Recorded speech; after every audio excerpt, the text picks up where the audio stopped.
जय श्री राम। मैं हूं आपके साथ आचार्य राज मिश्रा। कुंभ राशि के बारे में बात करें 2021 के बारे में। आपके इस वर्ष अगर उठा करके देखा जाए, शनि और बृहस्पति का गोचर आपकी राशि से द्वादश भाव में रहने वाला है। उसके साथ राहु का चतुर्थ भाव के अंतर्गत और केतु का आपके 10th हाउस के अंतर्गत गोचर रहने वाला है। क्या परिस्थितियां ये पूरी तरह से दिख रही है। मंगल क्योंकि मेष राशि में होंगे, जनवरी महीने में आपके तृतीय भाव में होंगे, उसके बाद आपके चतुर्थ भाव में चले जाएंगे, चतुर्थ से पंचम भाव में चले जाएंगे।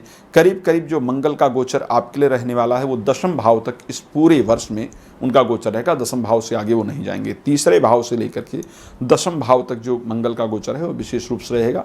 सूर्य द्वादश भाव के अंदर पूरा गोचर करेंगे और उसके साथ शुक्र को देखा जाए तो जनवरी में धनु राशि के अंतर्गत होंगे, जो आपकी राशि से एकादश भाव की राशि है। शुक्र आपकी कुंडली के भागेश हैं, मंगल आपकी कुंडली के दशमेश हैं, बुध आपकी कुंडली के पंचमेश हैं और उसके साथ शनि आपके राशि के स्वामी हैं। आप सभी लोग जानते हैं। अब इनका क्या पूरी तरह से, एक तो आपके राशि के स्वामी अपने से द्वादश भाव में गोचर करने वाले हैं। अपने से द्वादश भाव में राशि स्वामी का गोचर करना कुछ चीज़ों के लिए बहुत अनुकूल है तो कुछ चीज़ों के लिए बहुत प्रतिकूल है। अनुकूल किन चीज़ों के लिए है? विदेश यात्रा करना चाहते हैं तो ऐसी परिस्थिति के लिए ये वर्ष आपके लिए सबसे अनुकूलतम वर्ष हो सकता है। इस वर्ष विदेश यात्रा के लिए किया गया प्रयास निश्चित रूप से आपको पॉजिटिव रिजल्ट देने वाला होगा। यानी आपकी विदेश यात्रा इस वर्ष हो सकती है। अगर बहुत विफल हो चुके हैं, अच्छे रिजल्ट नहीं मिले हैं, तो निश्चित रूप से उस पर आपको प्रयास करना चाहिए। प्रतिकूल किस चीज़ के लिए? विदेश से संबंधित किसी भी कार्य के लिए अनुकूल है। विदेश में आप घर बनाना चाहते हैं, विदेश में सेटल होना चाहते हैं, विदेश यात्रा करना चाहते हैं, एजुकेशन के लिए विदेश जाना चाहते हैं, उन सभी परिस्थितियों के लिए ये वर्ष आपके लिए अनुकूल रहने वाला है। अब प्रतिकूल किस परिस्थिति के लिए है? क्योंकि जन्म लग्नेश हैं और उसके साथ जन्म लग्नेश के साथ साथ द्वादशेश हैं। जन्म लग्नेश अगर जाकर के, राशि स्वामी अगर जाकर के द्वादश भाव में बैठता है तो हमारे शरीर का जो प्राणवायु है उसको कमजोर करता है।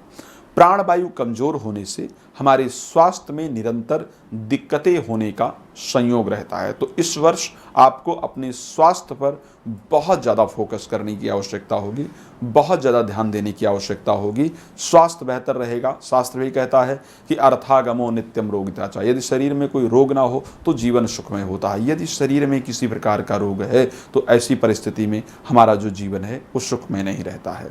तो आपको अपने स्वास्थ्य पर इस पूरे वर्ष विशेष ध्यान देने की आवश्यकता रहेगी। ये आपके लिए थोड़ा सा प्रतिकूल है शनि का गोचर। अच्छा, बृहस्पति आपके लाभेश और धनेश दोनों हैं और द्वादश भाव में बैठे हैं। इस वर्ष में पैतृक संपत्ति को लेकर के विवाद बहुत खड़ा होने वाला है। खुद कहीं भी पैसा इत्यादि इन्वेस्ट करना है तो बहुत सावधानी के साथ कीजिएगा। आपका इन्वेस्ट किया हुआ पैसा फंसने का योग है। किसी को कर्ज वगैरह देना है तो सावधानी के साथ आपको देना होगा ताकि कर्ज वगैरह आपका फंसे नहीं। इस वर्ष क्योंकि दशम भाव में केतु उच्चस्थ होकर के गोचर करेंगे और चतुर्थ भाव में राहु का गोचर होगा। प्रॉपर्टी निश्चित रूप से प्राप्त होगी। यदि कोई प्रॉपर्टी की प्लानिंग चल रही है कि मेरा मकान अपना होना चाहिए तो इस वर्ष वो मकान का सपना आपका पूरा होता दिख रहा है, पूरा होने जा रहा है और एक अच्छा मकान निश्चित रूप से आपको प्राप्त होगा। पर उसके साथ जब मकान लेने जाएं तो पेपर प्रॉपर चेक कीजिएगा। राहु की प्रवृत्ति है कि पेपर इत्यादि में जो है वो लटका देता है, फंसा दिया करता है। दशम भाव में केतु है। नौकरी के आपको नए नए ऑफर प्राप्त होंगे, नौकरियां प्राप्त होंगी, लेकिन कई बार आपको धोखा मिलने वाला है क्योंकि पर्दे के पीछे की सच्चाई की तो पता नहीं चलने देता है। तो जो भी नौकरी इत्यादि मिलती है सोच समझ करके उस पर आगे बढ़ेंगे तो आपके लिए लाभप्रद होगा। अब हम बात करते हैं कौन सा महीना आपके लिए कैसा रहने वाला है। जनवरी प्रेम संबंध के लिए बहुत बेहतर है। किसी प्रेमी प्रेमिका से इजहार करना है, प्यार को लेकर के मैरिज के लिए प्रपोज करना है तो जनवरी का महीना आपके लिए बहुत बेहतर है। फरवरी में व्यापारिक डिसीजन आपके लिए बहुत लाभप्रद होने वाले हैं। व्यापार से संबंधित जो भी डिसीजन लेना है उसको फरवरी में लीजिए। मार्च आपके स्वास्थ्य को ध्यान रखने की आवश्यकता है। मार्च में आपके स्वास्थ्य में समस्याएं आने का पूरा योग है, सावधानी से बिताइए। अप्रैल में परिवार में मांगलिक कार्यों का आयोजन होगा, उसके अंतर्गत आप व्यस्त रहेंगे। परिवार की बातों को सुनिए, परिवार के साथ समय व्यतीत कीजिए, निश्चित रूप से बेहतर रहेगा। मई में भाग्य पूरी तरह आपके साथ होगा। व्यापार को जितनी प्रगति देनी है, नई नौकरी तलाश करनी है, तो मई का महीना इन सभी कार्यों के लिए सबसे बेहतर है। जून के महीने में संतान नहीं है, संतान की प्राप्ति करना चाहते हैं तो संतान की प्राप्ति के लिए कोई मेडिकल ट्रीटमेंट लेना है या भविष्य के लिए प्लानिंग करना है या कोई पूजा पाठ इत्यादि कराना है, तो जून का महीना आपके लिए सबसे बेहतर रहने वाला है।